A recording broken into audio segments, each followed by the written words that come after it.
L'idée, c'est de se préparer à ce qui va arriver pour que nos sites puissent s'adapter. Ce qui est sûr, c'est que si on a des sites les plus diversifiés, les plus riches possibles, on aura des sites qui seront résistants et résilients face au changement climatique. Et ça, c'est une certitude.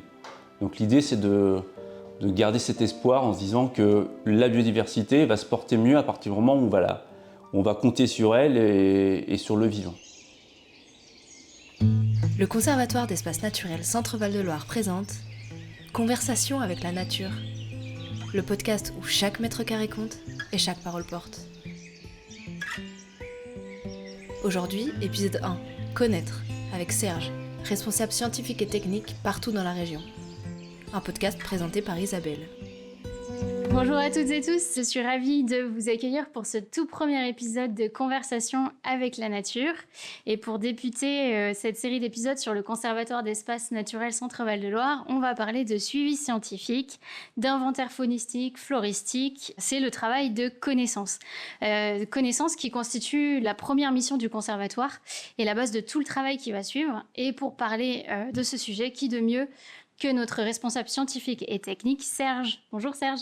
Bonjour Isabelle. Merci de nous rejoindre. Alors Serge, tu es on peut dire un ancien en fait du conservatoire puisque ça fait 25 ans que tu es au conservatoire en tant que responsable scientifique et technique. Et donc c'est toi qui mène un petit peu le travail de terrain, le travail de suivi. Alors est-ce que tu peux nous dire comment on identifie un site à enjeu ? Alors, un site à fort enjeu de biodiversité, ça s'identifie à travers différents programmes d'inventaire qui existent, comme l'inventaire des SNIEF, un bon jargon pour dire zone naturelle d'intérêt écologique pour la faune et la flore. Il y a aussi les inventaires du patrimoine géologique, et puis aussi il y a la connaissance des experts, des gens, qui nous permettent de détecter des sites à fort enjeu. Et puis après, il suffit d'aller sur un site et pas de tomber amoureux, mais au moins de voir un paysage très particulier qui parle à soi-même et qui permet après d'aller mettre en place des inventaires et voir s'il y a des choses très intéressantes sur ce type d'espace naturel. Donc tu passes le plus clair de ton temps sur les sites naturels en fait. Malheureusement non, j'aimerais beaucoup, mais c'est vrai que je passe beaucoup de temps à découvrir la flore, à travailler sur les papillons, beaucoup, sur les orthoptères, donc les criquets sauterelles, les chauves-souris, et plein d'autres domaines où d'aller compter les arbres ou les mesurer. C'est très marrant comme jeu. Vous allez peut-être entendre plusieurs gros mots du jargon scientifique, mais on te demandera des précisions si jamais on ne comprend pas trop de quoi il s'agit. Alors, quand on arrive sur un site, quelle est la première chose qu'on fait ? Par quoi on commence ? Eh bien, on commence par faire ce qu'on appelle un diagnostic écologique. C'est-à-dire qu'on va réaliser la carte des habitats présents, les milieux, donc la forêt, les buissons, les prairies, et sur lesquels après on met en place des inventaires sur la flore principalement, parce que la flore indique un état de conservation du site ou d'un milieu, et puis également la faune, les oiseaux, les mammifères, et à partir de là on dresse des listes d'espèces et on va chercher les espèces qu'on dit menacées, qui sont soit protégées, soit présentes sur des listes rouges. Et à partir de là on est capable de mesurer à la fois l'état de conservation du site avec tous ces éléments-là, et aussi toutes les espèces menacées.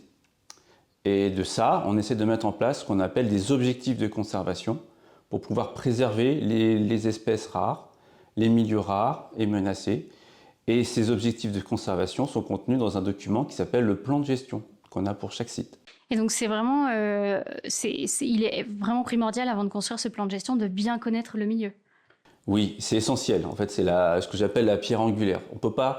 Si on ne connaît pas, on ne peut pas bien agir, on ne peut pas faire connaître à travers la valorisation et on ne peut pas partager justement les richesses de notre territoire. Un plan de gestion, c'est un peu comme une feuille de route finalement, si je comprends bien. Mais concrètement, ça veut dire quoi ? Comment ça se présente ? Un plan de gestion, c'est déjà un document papier avec plein de pages, ça c'est vrai.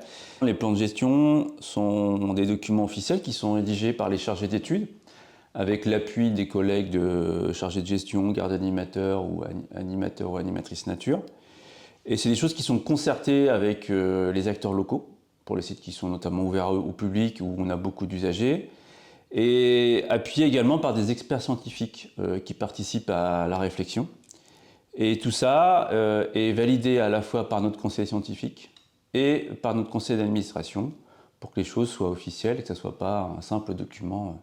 Donc c'est vraiment un document de fond stratégique qui est validé par nos instances. Et c'est la base de travail ensuite pour les chargés de gestion, les animateurs. Tout le monde, sur tout le travail de notre site, c'est les plans de gestion qui ne sont pas un dogme parce qu'on peut toujours revoir les choses, mais qui donnent vraiment la feuille de route, comme tu l'as très bien dit Isabelle. Et dedans, on retrouve effectivement la liste des espèces rares ou les habitats menacés, et sur lesquels on détermine des priorités et des enjeux afin de déterminer des objectifs de conservation. Par exemple, si on a un milieu ouvert à fort enjeu, comme une prairie riche en orchidées, on va faire en sorte de maintenir ce milieu-là par des pratiques de fauche ou de pâturage. Si on a une forêt, par exemple, au conservatoire, on a plutôt tendance à mettre en place de la libre évolution, si on a une forêt qui est riche et diversifiée et surtout mature, et ce qui permettra après effectivement de mettre en place ce qu'on appelle des actions de libre évolution, on laisse librement évoluer la forêt pour des siècles et des siècles. Le plan de gestion, la finalité, c'est de faire un programme d'action, que ce soit pour agir, protéger, gérer, et puis aussi faire connaître. Et c'est vrai que typiquement, sur nos réserves naturelles régionales, notamment de la vallée des Cales, où on a des pelouses calcicoles, l'objectif c'est de maintenir les pelouses calcicoles en état pour pouvoir maintenir le cortège de plantes, de papillons, mais aussi de mollusques présents sur ce site qui sont avec des forts enjeux. Et j'imagine qu'au fil des années, tu as dû voir des évolutions sur les sites. Et du coup, est-ce que les enjeux de conservation évoluent aussi ? Alors, avec le temps, on s'aperçoit que ce qu'on a fait il y a 10-15 ans, les enjeux restent les mêmes. C'est juste que notre contexte climatique change. On a pris déjà 1,5 degré de température en supplément depuis 1950. Et on va prendre encore 1,5 degré d'ici 2050. Ce qui pose des vraies questions sur la prise en compte du réchauffement climatique dans notre gestion. Et au final, on va pas chambouler complètement les choses parce qu'on faisait beaucoup de gestion, ce qu'on appelle en mosaïque, c'est-à-dire qu'on maintenait des milieux ouverts, des milieux fermés, des zones en libre évolution, des zones entretenues. Et l'idée, ça va être de conserver cette méthode-là, mais de faire un peu plus attention aux îlots de fraîcheur. C'est vrai qu'on parle beaucoup des îlots de fraîcheur en ville, parce que c'est un vrai besoin, mais dans les espaces naturels, il faut aussi conserver des îlots de fraîcheur pour la faune notamment, avec des buissons, des arbres isolés, des forêts qui permettent à la faune de pouvoir se réfugier au moment des pics de canicule.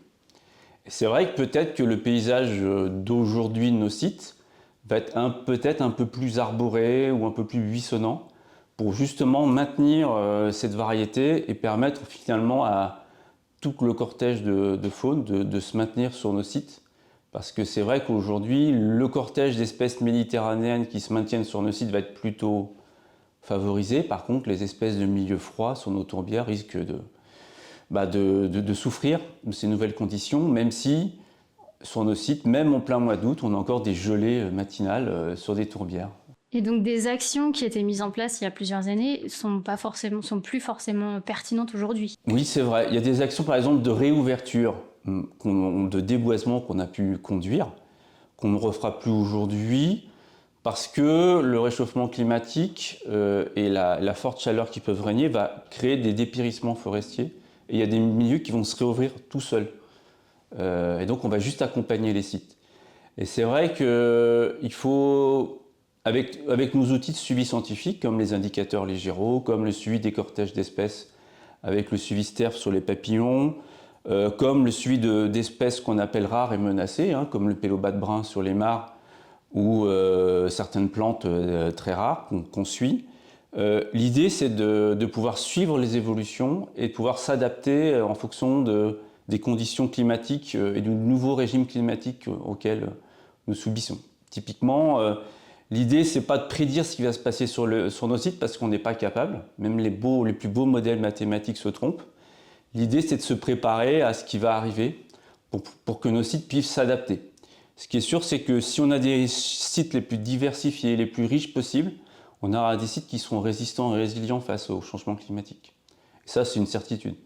Donc l'idée, c'est de garder cet espoir en se disant que la biodiversité va se porter mieux à partir du moment où on va compter sur elle et sur le vivant. Voilà. Finalement, le travail scientifique, ce n'est pas uniquement les plans de gestion, mais c'est aussi tout un travail d'appui technique aux partenaires, à d'autres interlocuteurs. Ton équipe est composée de différentes cellules d'appui technique. Est-ce que tu peux nous en parler? En quoi ça consiste et c'est quoi une cellule d'appui technique? Alors, une cellule d'appui technique ou un groupe de travail, que ce soit pour les zones humides ou pour les espèces exotiques envahissantes, l'idée c'est d'appuyer ou de conseiller les acteurs du territoire, que ce soit des collectivités ou des gestionnaires, dans la prise en compte des différentes problématiques. Alors sur les zones humides, l'idée c'est d'aider les collectivités à prendre en compte les zones humides.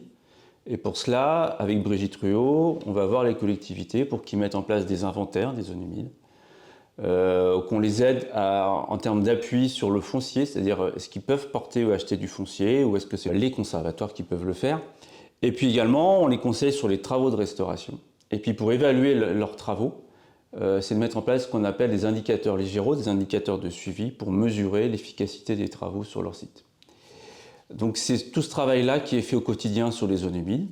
Et sur le volet des espèces exotiques envahissantes, eh bien, les collègues Noémie et Colline travaillent à la fois sur la faune et la flore, et ils vont conseiller notamment les acteurs au sens large, à la fois pour mettre en place de la gestion qui permette de réduire la pression sur la biodiversité, essayer de limiter la propagation des espèces exotiques envahissantes, et également de pouvoir communiquer autour de ce sujet-là, qui est un sujet qui est bien complexe, parce que notamment sur les animaux, on a aussi un peu plus d'attachement pour les animaux. Il faut aussi prendre en compte l'avis du grand public sur des problématiques comme la perruche à collier, qui est quand même un oiseau magnifique, mais qui est exotique chez nous. Oui, j'allais te demander des exemples de faune ou de flore envahissantes qui sont un petit peu sexy, on va dire, chez nous, mais qui finalement ne sont pas très bonnes pour le milieu. C'est vrai que chez nous, entre les renouées du Japon, de Sakhaline ou de Bohème, ou les jussis, c'est vrai que notamment la jussie, c'est une très belle plante. Quand on manque de fleurs, les abeilles sont bien contents. Mais c'est vrai que sur nos zones humides et nos annexes hydrauliques, c'est un vrai problème. Et puis je pense que tout le monde a eu des tortues de Floride ou des tortues à tempes rouges ou jaunes, alors qu'on voit que ça a un impact notamment dans les zones où la cistude est présente en termes de compétition. Donc c'est vrai que pour nous, ces espèces exotiques qui peuvent être proliférants et qui peuvent effectivement à la fois limiter les usages, notamment la navigation, ou avoir un impact sur la biodiversité et faire réduire notre biodiversité locale. En fonction des sources, c'est soit la 3e, soit la 5e cause de perte de biodiversité sur la planète. Donc c'est vraiment un enjeu important de prendre en compte ces espèces exotiques envahissantes. Et d'où l'importance de proposer des formations ou des conseils en fait pour différents interlocuteurs pour savoir les gérer. C'est vrai, notamment sur le groupe de travail espèces exotiques envahissantes, Noémie et Colline produisent beaucoup de formations auprès des collectivités, des acteurs d'établissements publics comme l'Office national des forêts, pour pouvoir leur montrer des itinéraires techniques pour pouvoir prendre en compte ces espèces-là, pour éviter de les diffuser, qui est déjà la première chose, et puis après d'essayer de limiter leur surface, leur nombre, et ainsi améliorer l'état de conservation notamment des forêts, avec la problématique du cerisier tardif. Et c'est vraiment important parce que ça a des fois un gros impact sur la production, un impact économique, les espèces exotiques envahissantes. C'est vraiment un sujet très important pour le quotidien. Et je reviens sur la cellule d'appui technique aux zones humides. Les zones humides, c'est un enjeu prioritaire pour le conservatoire ? Oui, c'est un enjeu prioritaire parce que ça fait partie des milieux qui nous permettent de nous adapter au réchauffement climatique. Les zones humides ont une capacité de filtration des eaux, de stockage de l'eau, de d'épandage de l'eau au moment des crues, qui sont un rôle essentiel. Et c'est vrai que sans les zones humides, on serait incapable de faire aussi bien qu'elles. Et ça permet aussi de recharger les nappes, notamment pour l'eau potable. Donc c'est vraiment une chose essentielle dans tous nos bassins versants d'avoir ces zones humides. On voit très bien que les bassins versants qui ont des zones humides, soit qui ont disparu, soit très dégradés, ont des qualités d'eau qui est très mauvaise. Donc on voit très bien que pour avoir des bassins versants riches et diversifiés, il faut un réseau de zones humides en bon état et qui sont gérés, en tout cas entretenus ou préservés de manière que ce soit par les collectivités ou par les conservatoires, histoire vraiment de pouvoir avoir des territoires pleinement adaptés aux conditions nouvelles de température. Et alors Serge, pour conclure, est-ce que tu pourrais nous partager une découverte ou une redécouverte ou un succès de ta carrière de responsable scientifique et technique ? Oui, j'en ai un en tête qui est une espèce emblématique de notre région, qui est le rhinolophe ferial, qui est une espèce de chauve-souris qui est méditerranéenne et qui remonte jusque dans la Sarthe. Donc on est vraiment en limite d'air. Et c'est mon animal totem à moi, c'est qu'en 2003-2004, j'avais été sur la réserve naturelle régionale du Bois des Roches, dans l'Indre. Et dans une des grottes, j'étais tombé sur 300 à 350 bêtes, qui étaient beaucoup à l'époque. Et aujourd'hui, on conduit des suivis depuis 2004-2005 de manière très régulière. Et aujourd'hui, on a des effectifs qui sont autour de 1800 individus, que ce soit en reproduction, en hivernage ou à l'automne, ce qui fait qu'on a multiplié par 6 les effectifs de cette population. Alors, on peut se dire qu'on y est pour quelque chose, mais au final, c'est que les chauves-souris ont trouvé un bon endroit pour manger, pour dormir, et qu'on leur a donné des conditions suffisamment satisfaisantes dans 3 des grottes de la réserve pour qu'elles s'épandent au-delà de la réserve, parce qu'aujourd'hui, on a des populations qui arrivent à Argenton-sur-Creuse, dans le sud de l'Indre, probablement qui vont aussi vers l'Indre-et-Loire, mais ça, on ne peut pas le savoir, vu que toutes nos chauves-souris ne sont pas marquées. Ce qui est sûr, c'est qu'en 6 ans, j'ai dû voir toutes les générations sans le savoir, parce qu'un rhinolophorial vit à peu près une dizaine d'années. Donc comme ça fait 20 ans que je les suis, j'ai probablement vu toutes les générations depuis 20 ans. Donc aujourd'hui, je dois être sur des arrière-petites-filles ou petits-fils de chauves-souris que j'ai vus à l'époque, que j'ai surpris à la lampe torche, de manière malhabile, en octobre 2003. Voilà. Ils doivent te connaître depuis le temps. J'en suis persuadé en fait qu'elles me connaissent, parce que on dit toujours les chauves-souris, on les entend pas, ce qui est faux parce qu'elles émettent des cris sociaux. Et moi, je pense qu'elles émettent des cris sociaux, non pas pour se parler entre elles, parce qu'elles émettent des ultrasons. Je n'ai pas de traducteur de chauve-souris, mais c'est probablement que les cris sociaux sont aussi en partie destinés à nous. Voilà, c'est un mystère.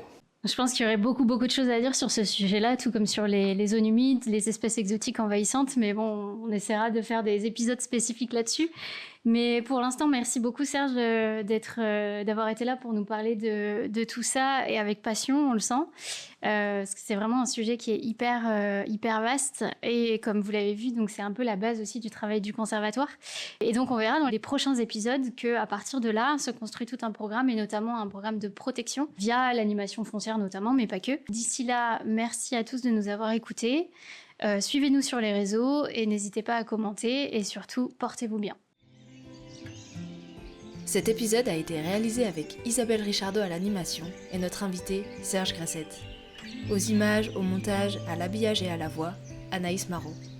Photographie de Colline Badevray, Serge Grassette, Isabelle Gravran et Jordan Cordier du Conservatoire Botanique National.